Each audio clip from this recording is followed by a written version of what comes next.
The morning sun cast long shadows across the cobblestones of Windsor Castle as Catherine walked quietly through the ancient corridors. Her footsteps echoed softly against the stone walls that had witnessed centuries of royal history. Today felt different somehow, though she couldn't quite put her finger on why. The weight of recent months pressed heavily on her shoulders as she made her way to the private garden where she often found solace. William was already there, standing beneath the old oak tree that had become their sanctuary. His broad shoulders were tense, and she could see the stress lines that had appeared around his eyes in recent weeks. The responsibilities of their roles had grown heavier, the public scrutiny more intense, and the personal challenges more demanding. Yet here they stood, together as they always had, facing whatever came their way with quiet determination. "The children are asking questions again," Catherine said softly as she approached him. Her voice carried the gentle concern that had become so familiar to those who knew her well. George, Charlotte, and Louis had begun to notice the changes around them, the increased security, the whispered conversations between their parents, the way certain topics were carefully avoided during family dinners. William turned to face his wife, his expression softening as it always did when he looked at her. After more than a decade of marriage, she still had the power to calm his restless spirit with just her presence. "What did you tell them?" he asked, though he already knew the answer. Catherine had always possessed an innate ability to explain complex situations to their children in ways that were honest yet age-appropriate. "I told them that sometimes grown-ups have difficult decisions to make, and that we're working together to figure out the best path forward," she replied, settling onto the stone bench they had installed beneath the tree. "But George is particularly perceptive. He knows something significant is happening." The weight of their recent conversations hung in the air between them. They had spent countless hours discussing the future of the monarchy, their role within it, and how they could best serve the people while protecting their family. The world was changing rapidly, and traditional institutions were being questioned more than ever before. Young people especially seemed disconnected from the royal family, viewing them as outdated relics of a bygone era. "Perhaps it's time," William said quietly, settling beside his wife on the bench. The words carried years of contemplation, months of careful planning, and the weight of a decision that could reshape everything they had known. "Perhaps it's time we showed them who we really are, not just who they expect us to be." Catherine nodded slowly, understanding immediately what he meant. They had discussed this possibility many times, but always in theoretical terms. The idea of stepping away from the formal protocols and rigid expectations that had governed their lives seemed both terrifying and liberating. "The palace won't understand," she said, though her tone suggested she had already moved past caring about institutional approval. "The palace hasn't understood much of anything lately," William replied with a rueful smile. "They're still operating under rules written for a different century, for a different world. Meanwhile, people are struggling with real problems that require real solutions, not ceremonial appearances and carefully scripted speeches." Their conversation was interrupted by the sound of running footsteps on the garden path. Louis appeared around the corner, his cheeks flushed from playing football with his protection officers. At 7 years old, he possessed an infectious energy that never failed to bring smiles to his parents' faces. Behind him, Charlotte walked more sedately, her arm linked with that of her older brother George, who carried himself with the careful dignity that seemed to come naturally to him despite his young age. "Mom, Dad, we've been thinking," Charlotte announced as the three children approached their parents. At 9, she had already developed her mother's directness and her father's sense of justice. "We want to help people more. Really help them, not just visit and wave." George nodded seriously, his expression wise beyond his 11 years. "There are families at school whose parents have lost their jobs, and some don't have enough food. We have so much, and they have so little. It doesn't seem fair." William and Catherine exchanged glances over their children's heads. The innocence and clarity of youth often cut straight to the heart of complex issues that adults overcomplicated with politics and protocol. "What did you have in mind?" Catherine asked gently, though she suspected she already knew where this conversation was headed. "Well," Louis piped up, his enthusiasm bubbling over, "what if we used our house to help people? Not this big house," he gestured toward the castle, "but our real house, where we actually live. We could have people over for dinner who don't have enough food, or let families stay with us if they don't have homes. The simplicity of their children's suggestion struck both parents profoundly. Here were three young people who had been raised in privilege but possessed an innate understanding of service and compassion that many adults never developed. They saw their family's resources not as entitlements but as tools for helping others. "That's a beautiful idea," William said, his voice thick with emotion. "But there are complications we'd need to consider. Security, privacy, the expectations placed on our family. Why should those things matter more than helping people?" George asked with the straightforward logic that only children possessed. "If we can help and we don't, then what's the point of being royal at all?" Catherine felt tears prick at her eyes. Her eldest son had just articulated something she and William had been struggling to express for months. The monarchy's value had to be measured not by tradition or ceremony, but by its ability to make a meaningful difference in people's lives. If it couldn't or wouldn't do that, then perhaps it was time for fundamental change. "You're absolutely right," she said quietly, her voice carrying a conviction that surprised even her. "All of you are right. We've been thinking about this too, about how we can do more, be more present in people's lives when they need us most." William stood and walked a few steps away, his hands clasped behind his back in the gesture that always indicated deep thought. The afternoon sun highlighted the auburn in his hair, and Catherine was struck by how much he resembled his father in that moment, though she hoped William would choose a different path than the one that had been laid out for previous generations. "There's something your mother and I have been discussing," he said, turning back to face his family. "A way we might be able to help more people, to be more involved in solving real problems rather than just acknowledging them. But it would mean big changes for all of us." The children's eyes widened with interest rather than concern. They had been raised to see change as an adventure rather than something to be feared. Catherine had always been grateful for their resilience and adaptability, qualities that would serve them well in whatever lay ahead. "What kind of changes?" Charlotte asked, settling cross-legged on the grass with the casual grace that made her mother's heart swell with pride. William looked at Catherine, seeking the silent communication that had served them so well throughout their marriage. She nodded almost imperceptibly, giving him permission to share what they had only whispered about in the privacy of their bedroom. "We've been thinking about stepping back from some of our royal duties," he said carefully, "and focusing instead on work that makes a direct difference in people's lives. Real work, alongside real people, tackling problems like homelessness, mental health, food insecurity, climate change." "You mean like having actual jobs?" Louis asked, his eyes bright with curiosity. "Something like that," Catherine smiled. "Jobs where we could use our platform and resources to create lasting change, not just temporary publicity."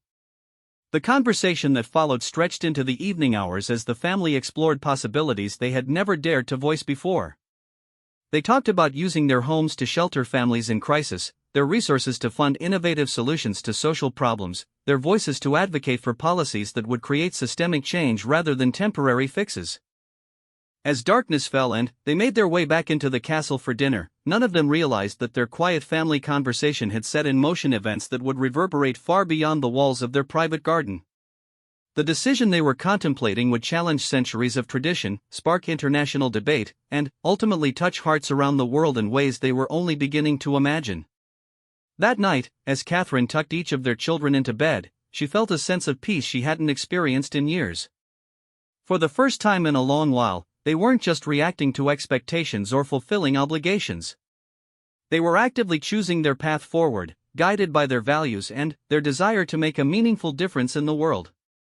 "Mom," George said as she bent to kiss his forehead, "whatever you and Dad decide to do, we'll support you. Even if other people don't understand." The wisdom and maturity in her eldest son's voice took Catherine's breath away.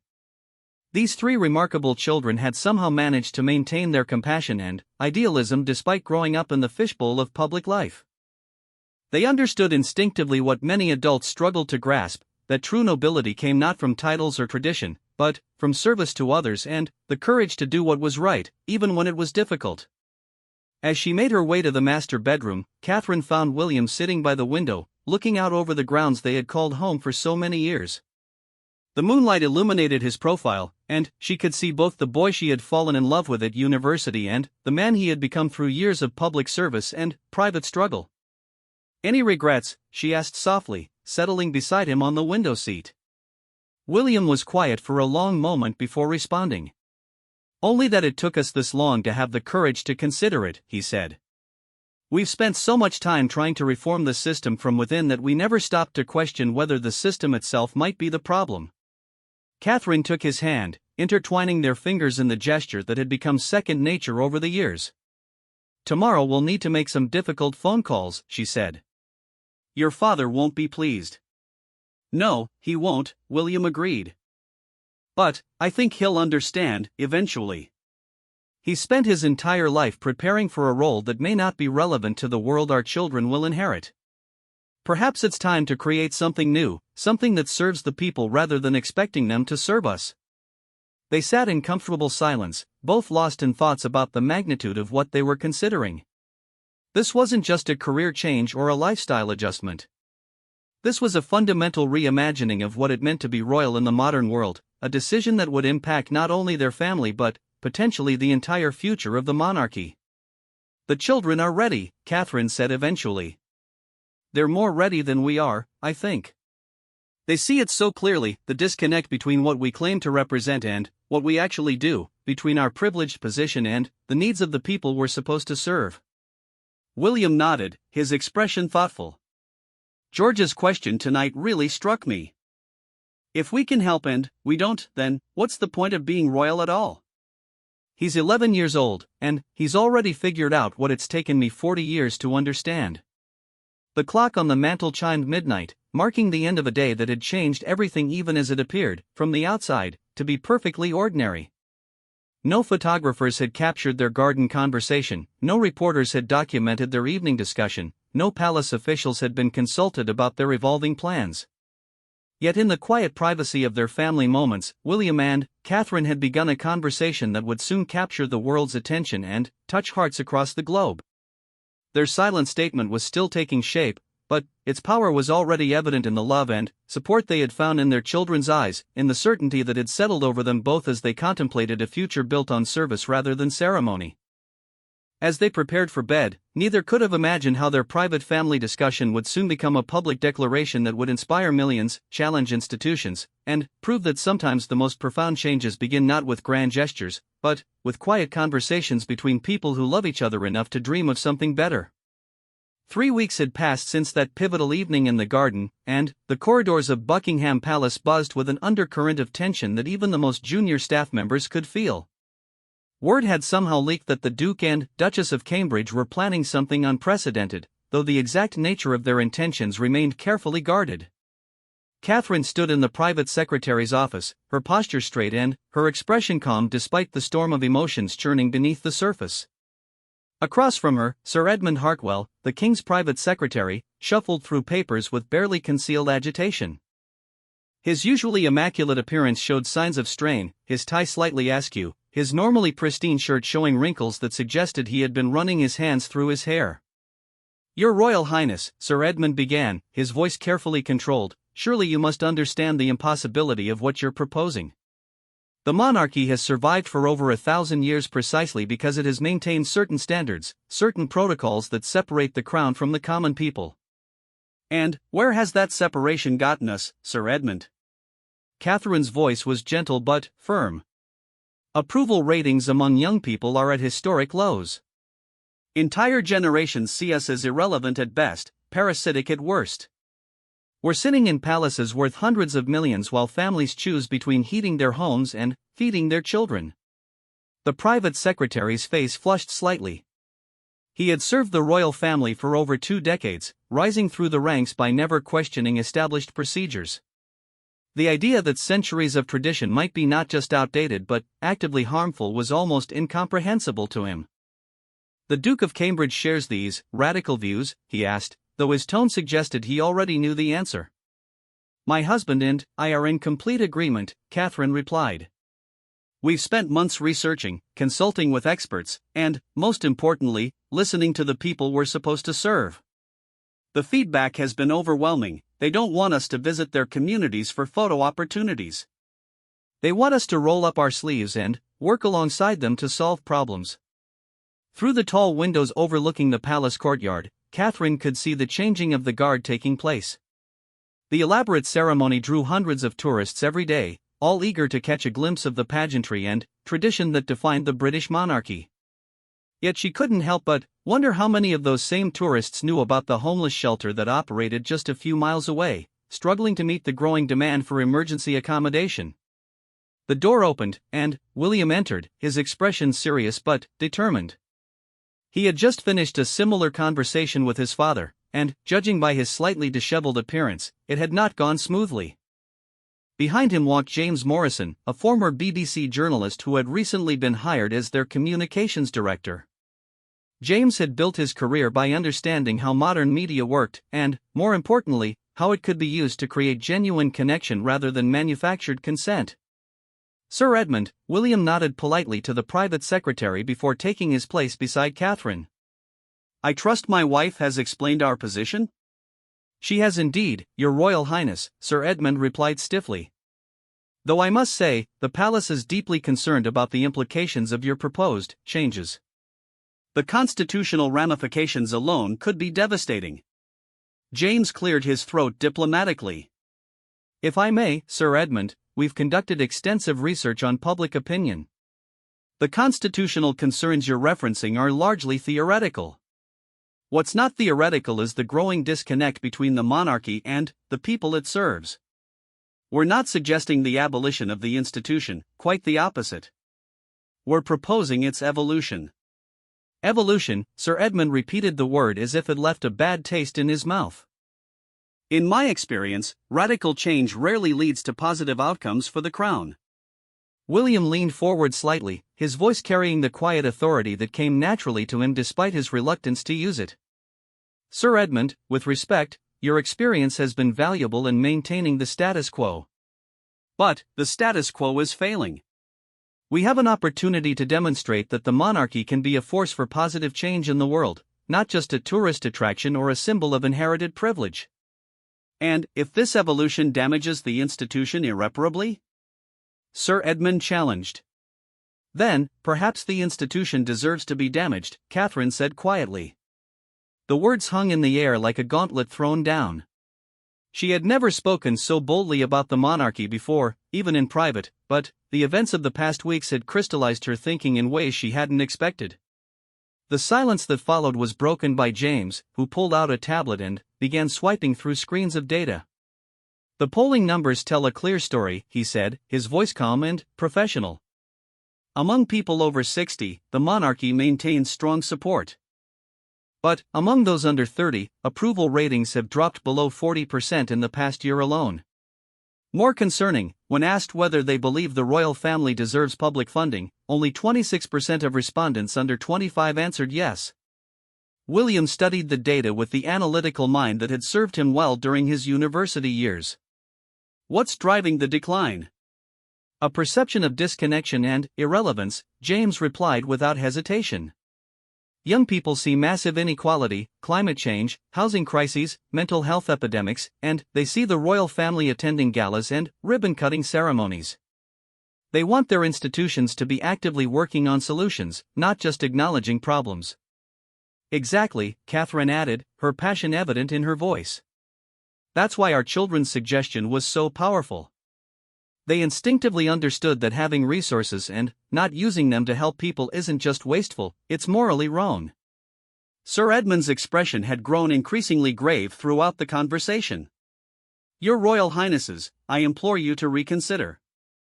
The changes you're proposing would fundamentally alter the relationship between the crown and the people. There would be no going back." "We don't want to go back," William said simply. "We want to go forward. The monarchy has survived for centuries because it adapted to changing circumstances. The Victorian-era monarchy was different from the medieval monarchy, which was different from the modern constitutional monarchy. Now it's time for another adaptation." James pulled up another screen on his tablet. "We've been in contact with several international organizations that would welcome royal patronage backed by genuine involvement. Habitat for Humanity has expressed interest in having their Royal Highnesses actually participate in home construction projects. The UN High Commissioner for Refugees has suggested joint fieldwork. These aren't symbolic partnerships, they're opportunities for real impact. The security implications alone. Sir Edmund began. Can be managed, William interrupted. We're not proposing to work without protection, just to work more closely with people who need help. Our security team has already begun developing protocols for more hands-on engagement. Catherine reached into her briefcase and pulled out a thick folder. We've spent the past 3 weeks developing a comprehensive plan. Phase 1 involves gradually reducing our ceremonial duties and increasing our direct service work. Phase 2 expands our family's involvement in community outreach programs. Phase 3. She paused, knowing this would be the most controversial element, involves opening our private residences to families in crisis. Opening your residences? Sir Edmund's voice rose slightly before he caught himself. Your Royal Highness, surely you can't be serious. The security risks, the precedent it would set, the media circus. Would be managed carefully, Catherine replied. We're not talking about opening the palace to the public. We're talking about using our homes the way they were meant to be used, to provide shelter and safety for people who need them. Apartment buildings have been constructed on palace grounds before. We're simply proposing a more personal approach. William stood and walked to the window, his hands clasped behind his back.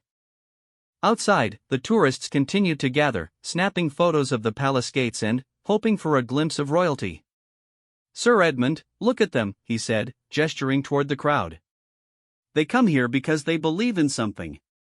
They believe that the monarchy represents the best of human nature, service, duty, sacrifice for the greater good. But, what are we actually sacrificing? What service are we actually providing? Your Royal Highness provides enormous service through patronages, charitable appearances, diplomatic functions. Appearances, William emphasized the word.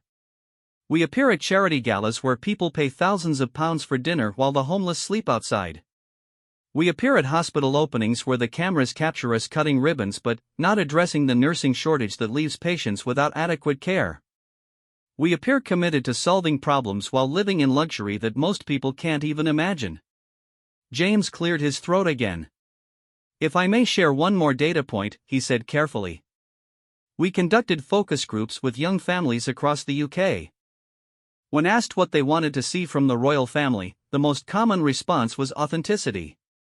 They want to see real people doing real work to make real differences in real lives. Which is exactly what we're proposing, Catherine added. James has been working with our team to develop a media strategy that focuses on outcome rather than process. Instead of photo opportunities, we document actual results. Instead of ceremonial visits, we show sustained engagement with communities. Sir Edmund set down his papers and looked directly at the couple who had just fundamentally challenged everything he believed about the monarchy. Your Royal Highnesses, I've served this family for 23 years. I've seen scandals and crises that would have destroyed lesser institutions. But I've never seen anything quite like this. Is that a bad thing?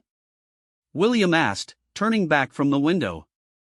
I honestly don't know, Sir Edmund replied, and, for the first time, his carefully maintained professional facade showed cracks of genuine uncertainty. What you're proposing could revolutionize the monarchy's relevance for future generations. Or it could destroy the mystique and dignity that have kept it viable for over a millennium.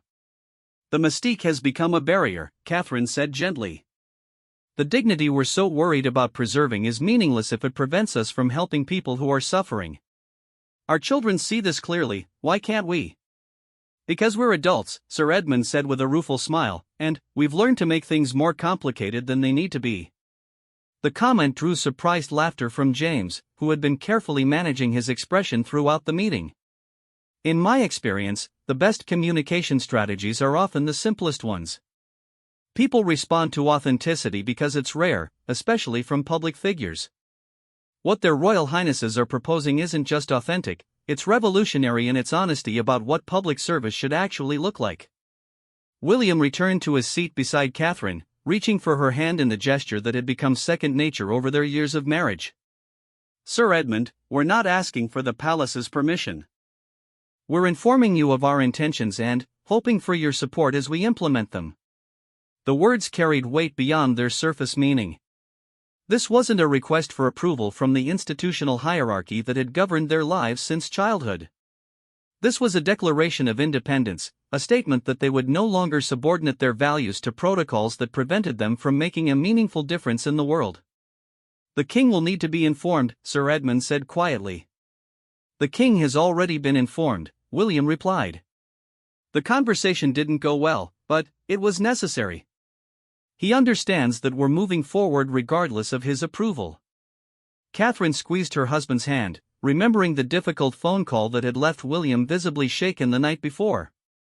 His father's reaction had been predictably negative, focused more on potential damage to the institution than on the positive impact their work could have on people's lives. "What's our timeline?" James asked, his tablet ready to capture the next phase of their planning. "We begin phase 1 next month," Catherine replied. "Our first project will be working directly with homeless families in London, helping them secure not just temporary shelter but permanent housing and employment. We'll be there every day, not just for photo opportunities but for the actual work of rebuilding lives." "And the media strategy?" William and Catherine exchanged glances, both thinking of the careful balance they would need to strike. Too much publicity would turn their efforts into spectacle, but too little would waste the opportunity to inspire others and create broader change. "Controlled access," William said finally. "We document the work honestly, showing both successes and failures. But the focus stays on the families we're helping and the systemic issues we're addressing, not on us." Sir Edmund gathered his papers slowly, his movements suggesting a man who was still processing the magnitude of what he had just heard. "Your Royal Highnesses, for what it's worth, I hope you succeed. The monarchy needs to evolve to survive, even if the method of that evolution makes some of us deeply uncomfortable." As the meeting concluded and the various participants prepared to leave, Catherine felt a familiar mixture of anxiety and excitement that had characterized so many pivotal moments in her life. She was acutely aware that they had just crossed a line from which there could be no return, committing themselves to a path that would fundamentally alter their relationship with the institution that had defined their existence. But, as she thought of George, Charlotte, and Louis, and the simple clarity with which they had identified the disconnect between privilege and responsibility, she felt certain they were making the right choice. Their children would inherit a monarchy that stood for something meaningful, or they would inherit the freedom to create something entirely new. Either way, they would know that their parents had chosen courage over comfort, service over ceremony, and love for humanity over loyalty to tradition. The morning air in East London carried the familiar sense of urban life, exhaust fumes mixed with fresh bread from the local bakery, the distant sound of children playing in the nearby park, and, underneath it all, the unmistakable energy of a community that had learned to survive through solidarity. Catherine pulled her simple wool coat tighter as she stepped out of the unmarked car, her usual designer wardrobe replaced by practical clothing that wouldn't draw attention or create barriers between herself and the people she had come to work alongside. 6 weeks had passed since their decision to revolutionize their approach to royal service, and today marked a significant milestone. The Prince William Housing Initiative had secured its first permanent homes for 3 families who had been living in temporary accommodation for over 2 years. More importantly, William and Catherine had spent every weekday for the past month working directly with these families, not posing for photographs or making ceremonial appearances, but sitting at kitchen tables, filling out job applications, driving to interviews, and providing the kind of practical support that government programs often promised but rarely delivered. Maria Santos wiped tears from her eyes as she held the keys to her new flat, a modest 2-bedroom apartment that represented security she hadn't felt since her husband's death 3 years earlier.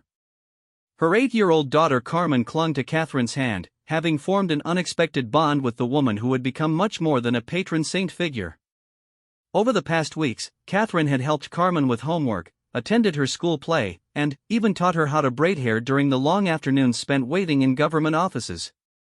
"I still can't believe this is real," Maria whispered, her voice thick with emotion. "Not just the flat, but everything. Having you both here, really here, not just visiting but working with us every day. My daughter thinks you're magic." William smiled as he watched Carmen show Catherine her new bedroom, the child's excitement infectious as she pointed out where she would put her desk for homework and how the window faced east so she could watch the sunrise. "The magic isn't in who we are," he said to Maria. It's in what happens when people support each other without barriers or hierarchies getting in the way. The transformation hadn't been easy. The first week of their new approach had been marked by skepticism from both the families they worked with and the social services professionals who had grown accustomed to brief royal visits followed by large donations and minimal follow-up. The idea that members of the royal family would commit to sustained, hands-on involvement in addressing homelessness had seemed too good to be true. But Catherine had shown up every day, often arriving before the community center opened and staying until long after official business hours ended. She had learned the names of not just the parents but the children, their teachers, their social workers, their neighbors. She had memorized dietary restrictions, medication schedules, and the complex web of requirements that govern access to benefits and services. William had thrown himself into understanding the systemic issues that created homelessness in the first place. He spent hours meeting with housing associations, local councils, employment agencies, and mental health services, mapping the gaps and failures that left families falling through cracks in the social safety net. His background in emergency services had taught him to think systematically about problem-solving, skills that proved invaluable in navigating the bureaucratic maze that often trapped vulnerable people. "Your Royal Highnesses," called James Morrison, their communications director, as he approached with a tablet in hand. The documentary crew is ready for the afternoon interviews, but only if the families are comfortable proceeding. The decision to allow limited media access had been carefully negotiated with all the families involved.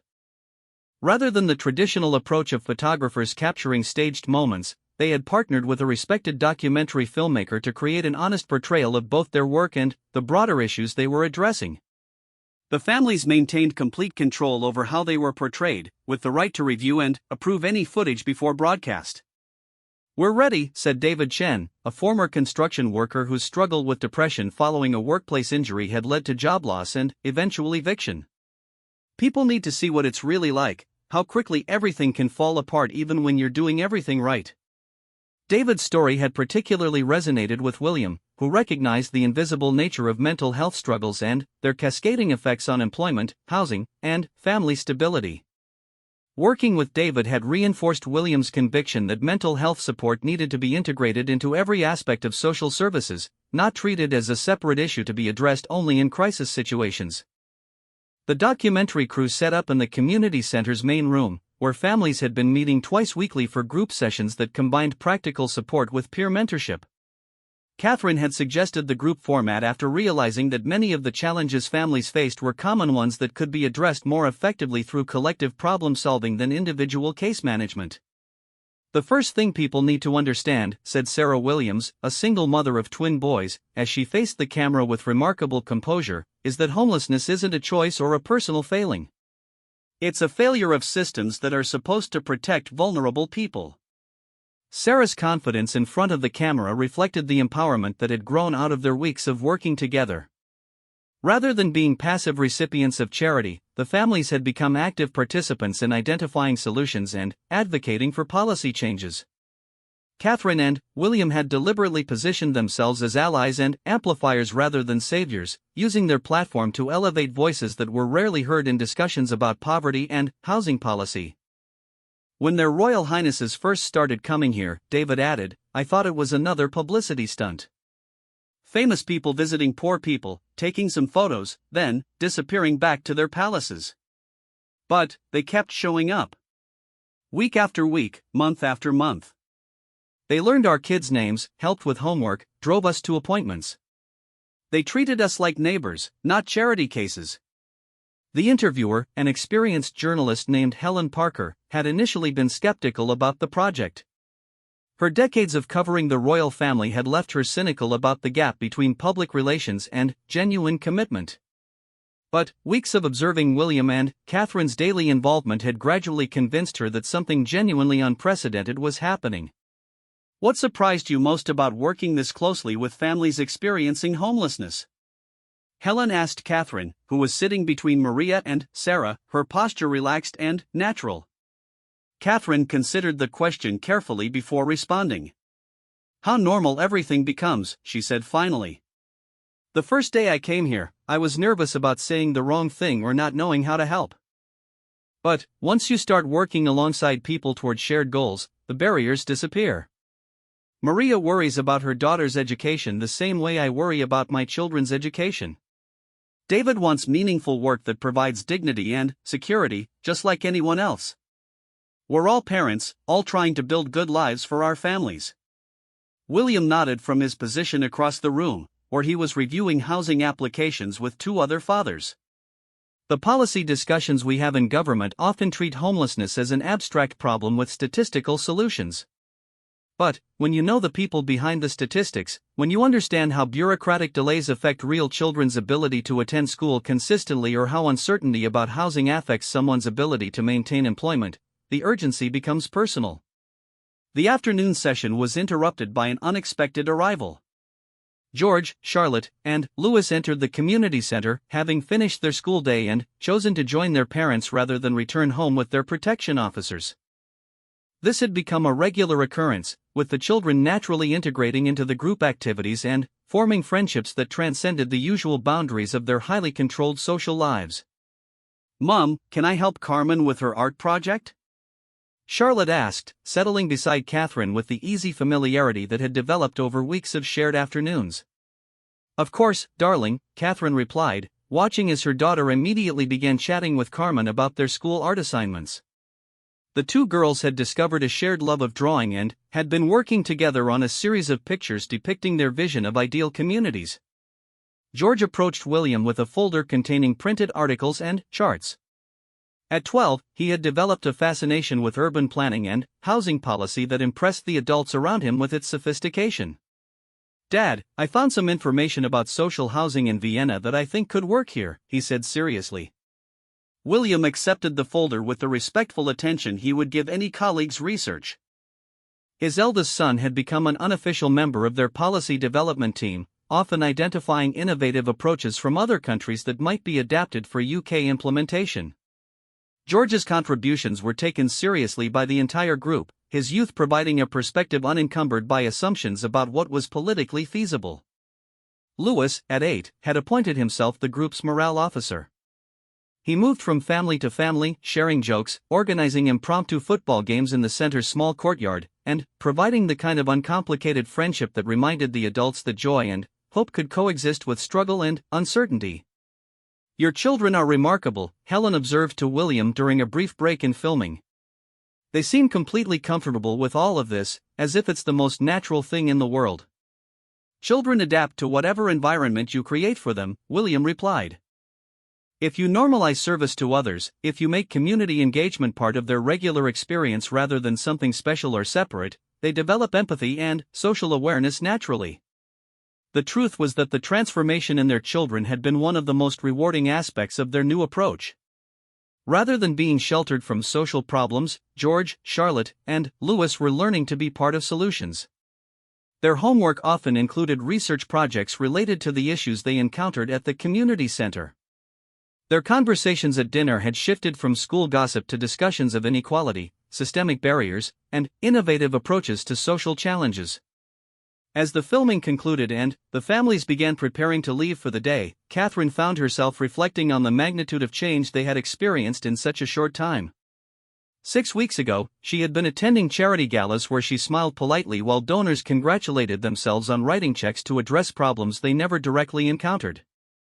Today, she was part of a community of people working together to rebuild lives and challenge systems that created unnecessary hardship. "Catherine," Maria called softly as she gathered her belongings. "I want to ask you something, but I don't want to overstep."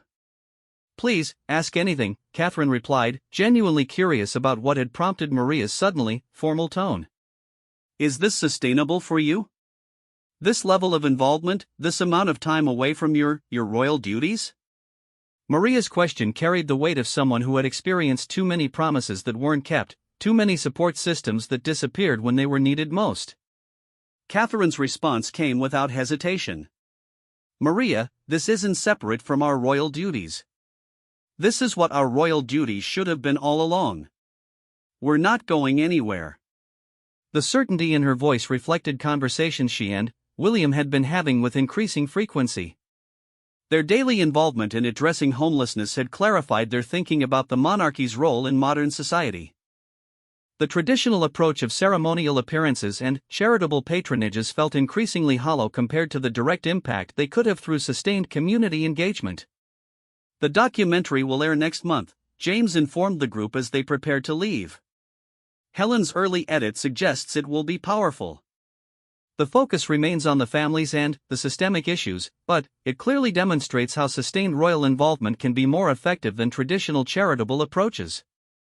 William helped David load boxes into his car, preparing for David's move into his new flat the following week. The practical assistants had become second nature. None of them thought twice about carrying boxes, assembling furniture, or helping with the countless small tasks that accompanied major life transitions. "You know what the most important thing is?" David said as they secured the last box. "You never made us feel like projects. From day one, you treated us like partners in solving problems that affect all of us." As their unmarked car pulled away from the community center that evening, Catherine and William sat in comfortable silence, both processing the day's events and preparing mentally for the evening ahead. They were hosting dinner at Kensington Palace for housing advocates, policy experts, and families they had been working with, continuing their commitment to breaking down barriers between their private and public lives. "The children are proud of us," Catherine observed, watching George, Charlotte, and Louis chat animatedly in the seats behind them about their afternoon activities. "They should be," William replied. "But, more importantly, they're learning that privilege comes with responsibility, and that responsibility is best fulfilled through genuine relationship with people whose experiences differ from our own." The conversation in the car turned to planning for the following week, which would include parliamentary testimony about housing policy, visits to 2 more families, and the launch of their second initiative focused on employment support for people transitioning out of homelessness. The scope of their work was expanding rapidly as they identified gaps in existing services and developed innovative approaches to filling them. "Mom, Dad," George said from the back seat, "I've been thinking about our family motto. Ich diene means I serve, right? But I think we need to change it." "Change it to what?" William asked, intrigued by his son's suggestion. "We serve together," George replied. "Because that's what we're learning, isn't it? That real service happens alongside people, not for them." Catherine felt tears prick her eyes at her eldest son's wisdom. At 12, he had grasped something that eluded many adults in positions of power: that true leadership meant working with communities rather than working on their behalf. As they approached Kensington Palace, where their dinner guests were already gathering, Catherine realized that their transformation was no longer a private family decision. It had become a public statement about what public service could look like in the modern world, a demonstration that power and privilege were most meaningful when shared rather than hoarded. The silent statement they had begun with a conversation in their garden was now touching hearts around the world, inspiring other wealthy individuals and institutions to examine their own relationship with the communities they claimed to serve. Tomorrow would bring new challenges and new opportunities, but tonight they would break bread with people who had become partners in imagining and creating a more just and compassionate society. The Great Hall at Windsor Castle had never hosted an event quite like this one. Instead of the usual formal dinner with crystal chandeliers glittering above perfectly arranged tables, the ancient space buzzed with the energy of genuine conversation and shared purpose. Families who had once been homeless sat beside housing advocates, policy researchers mingled with community organizers, and children from vastly different backgrounds played together in corners of the room that had once been reserved for the most formal royal protocols. 6 months had passed since William and Catherine's revolutionary decision to transform their approach to public service, and the ripple effects were becoming visible across the country and beyond. The documentary featuring their work had aired to unprecedented viewership, generating thousands of emails from people inspired to take action in their own communities. More surprisingly, it had prompted inquiries from royal families across Europe, wealthy philanthropists, and even government ministers interested in replicating their model of sustained, hands-on engagement. "Your Majesties," Maria Santos said as she approached William and Catherine, her confidence remarkable compared to the uncertain woman they had first met months earlier. She now worked as a peer counselor at the community center, using her experience navigating homelessness to help other families access services and advocate for their needs. "I wanted to introduce you to my sister Elena, who just arrived from Spain." Elena Santos had been watching the evening's events with wide eyes, clearly struggling to reconcile the informal atmosphere with her expectations of royal protocol. "Maria told me about your work together," she said in careful English, "but I thought perhaps she was, how do you say, exaggerating." Catherine smiled, remembering her own initial discomfort with breaking so many traditional boundaries. "Your sister has become one of our most valuable team members," she said warmly. "Her insights have helped us understand gaps in our services that we never would have identified otherwise." The transformation in Maria represented something larger that had emerged from their work together. Rather than simply moving families out of crisis situations, their approach had focused on developing leadership and advocacy skills that enabled people to become agents of change in their own communities. The community center now functioned as much as an organizing hub as a service provider, with formerly homeless families leading campaigns for improved social housing, better mental health services, and more responsive bureaucratic systems. Across the room, William was deep in conversation with Dr. Rebecca Thompson, a housing researcher from Oxford University who had been documenting their innovative approach. Her preliminary findings suggested that their model was not only more effective than traditional charitable interventions but also more cost-effective in the long term. The key difference, Dr. Thompson was explaining to a small group that included several members of parliament, is the shift from providing services to people toward building capacity within communities. When individuals become stakeholders in creating solutions rather than passive recipients of assistance, the sustainability increases dramatically. The academic research had become crucial for scaling their approach beyond what William and Catherine could personally manage. They had been contacted by local councils across the UK interested in implementing similar programs, and international delegations had begun visiting to study their methods. The challenge now was maintaining the authenticity and relationship-centered focus that made their work effective while expanding its reach. "Dad, can I share the presentation now?" George asked, approaching William with a tablet in hand.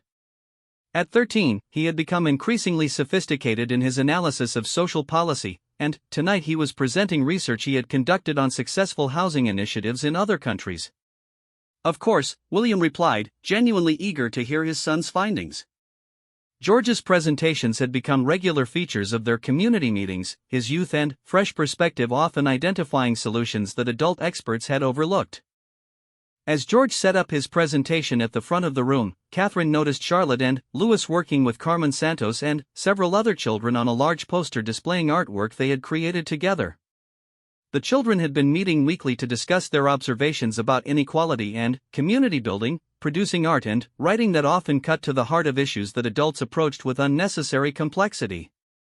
"Ladies and gentlemen," George began with the confidence that came from months of practice addressing diverse audiences, "I want to talk tonight about what we can learn from Vienna's social housing program, which houses 60% of the city's population across all income levels."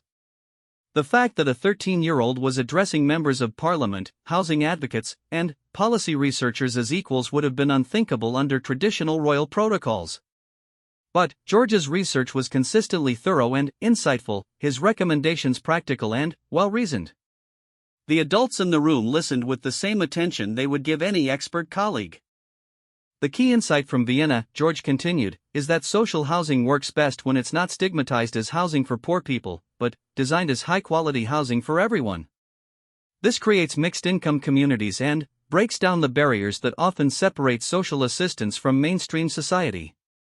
His presentation sparked an animated discussion about the feasibility of implementing similar approaches in the UK, with several council representatives taking detailed notes and asking for copies of his research. Catherine felt the familiar surge of pride in her eldest son's commitment to understanding complex issues deeply rather than simply offering superficial opinions. The evening's program included updates from all the families who had been part of their initial pilot project. David Chin had not only secured stable housing and employment but had trained as a peer counselor and was now working with other men struggling with mental health challenges. Sarah Williams had completed her nursing degree and was working at a local hospital while advocating for better support services for single parents. "What strikes me most," said Helen Parker, the journalist who had documented their work, "is how this approach has changed not just the families receiving support, but the entire community around them. The ripple effects extend far beyond what you initially set out to accomplish." This observation reflected something that had surprised even William and Catherine. Their daily presence in the community had strengthened relationships between neighbors who had previously been strangers, created informal support networks that operated independently of official services, and generated a sense of collective efficacy that was transforming the neighborhood's approach to problem solving. That's always been the goal, William replied. Sustainable change has to come from within communities, not be imposed from outside. Our role is to provide resources and remove barriers, but the real work is done by people supporting each other. As the evening progressed, attention turned to their next major initiative. Working with families had revealed that housing was just one component of a complex web of challenges that included employment discrimination, healthcare access, educational inequality, and systemic barriers that made it difficult for people to maintain stability once they achieved it. We're announcing tonight that we're expanding our work to include what we're calling the Community Partnership Initiative, Catherine explained to the gathered group. Instead of focusing on single issues like housing or employment, we'll be working with entire neighborhoods to address the interconnected challenges that affect everyone's quality of life. The initiative represented an evolution in their thinking, moving beyond crisis intervention toward community development that strengthened entire areas rather than just helping individual families. They had secured funding from several major foundations and were partnering with universities to ensure their methods were rigorously evaluated and could be replicated elsewhere. The first community partnership neighborhood will be in Birmingham, William continued. We'll be working with residents to identify priorities and develop solutions that address root causes rather than just symptoms. Education, healthcare, housing, employment, community safety, environmental issues, everything will be approached as part of an interconnected system. Dr. Thompson nodded approvingly. This represents exactly the kind of systems thinking that research suggests is most effective for creating lasting change. Rather than treating symptoms in isolation, you're addressing the underlying conditions that create multiple related problems. The announcement generated excitement throughout the room, but also questions about how they would maintain the personal relationships and direct involvement that had made their initial work so effective. Managing the tension between scale and intimacy would be their greatest challenge as they expanded their approach. We'll be spending at least 3 days a week in Birmingham, Catherine explained. The children will attend school there part-time, and we'll maintain a local residence. This isn't about parachuting in with solutions, but about becoming genuine community members and working alongside people who know the area best. Lewis, who had been listening carefully to the adult conversation while continuing to work on art projects, suddenly looked up with bright eyes. Will there be other children there? Can we make friends like we have here? His innocent question captured something essential about their approach. The relationships their family had built weren't professional or charitable but genuinely personal. George, Charlotte, and Lewis had formed real friendships with children whose lives were very different from their own, friendships that had enriched all their lives in ways that went far beyond any service project. There will definitely be children there, William assured his youngest son. And, yes, we hope you'll make wonderful friends just like you have here. As the evening began to wind down, James Morrison, their communications director, approached with an update on international interest in their work. We've had formal inquiries from the Netherlands, Denmark, and Canada about establishing partnerships, he reported. Additionally, 3 U.S. cities have requested consultations about implementing similar programs. The international attention had been unexpected but welcome. Their transformation of royal service was inspiring wealthy individuals and institutions around the world to examine their own relationship with the communities they claim to serve. More importantly, it was generating concrete resources for expanding community-centered approaches to social challenges. There's also significant media interest in the children's involvement, James continued carefully. Several international outlets want to interview George about his policy research, and there's a request for Charlotte and Lewis to participate in a children's summit on inequality. William and Catherine exchanged glances, both thinking about the balance between protecting their children's privacy and allowing them to contribute their voices to important conversations. The children themselves had expressed interest in sharing their perspectives more widely, but their parents remained cautious about exposing them to excessive attention. We'll need to think carefully about that, Catherine said diplomatically. The children's involvement has been organic and natural.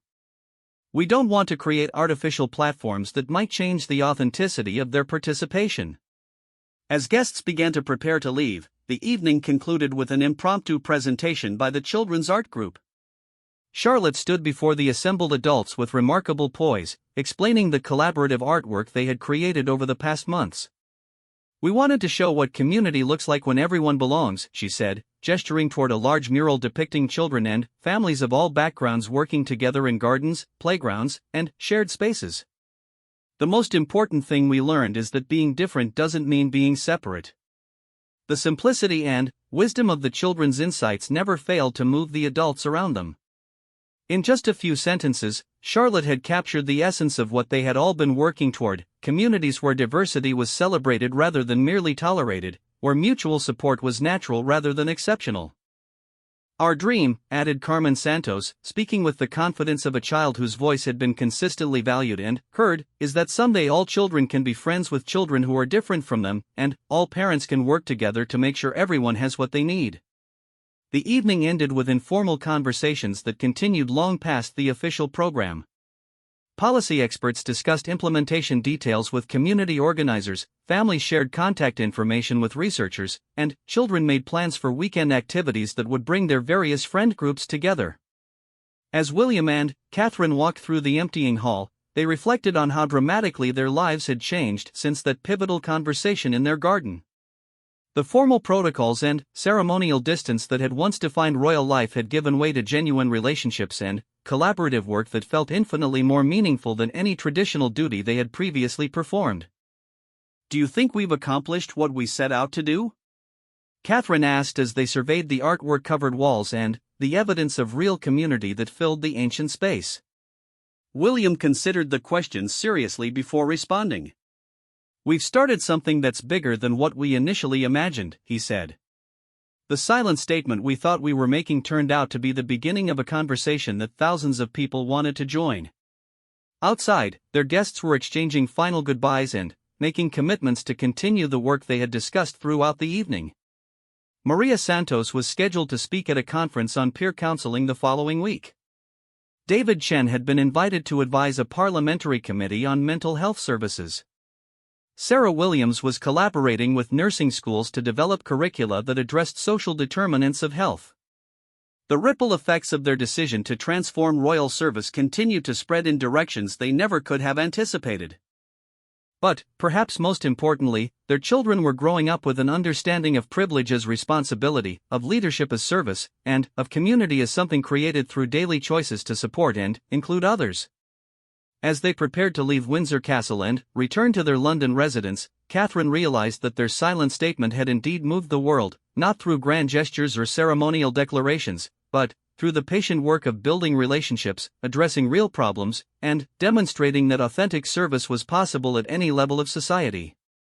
Tomorrow would bring new challenges and new opportunities to expand their community-centered approach to social change. But, tonight, surrounded by the evidence of what they had built together, William and Catherine felt the deep satisfaction that came from aligning their actions with their values and using their privilege to create opportunities for others to thrive. The silent statement had become a revolution of the heart, touching communities across the globe and proving that sometimes the most profound changes begin with the simple decision to show up, stay present, and work alongside others toward shared dreams of justice and community.